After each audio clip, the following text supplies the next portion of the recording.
Hi there, and welcome to V2 Cloud Tutorials. In this tutorial, you will learn how to change the language pack on your cloud computer. Step 1. Click on the Windows Start button and click on Settings. Step 2.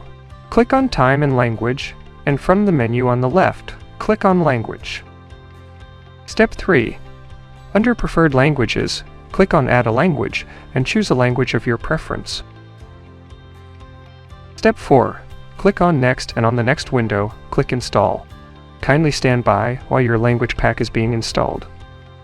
The selected language will appear under Languages upon installation. Kindly note, it may take a couple of minutes for the language pack to finish with installation. That is the end of this tutorial. Thank you for watching, and see you on the next one.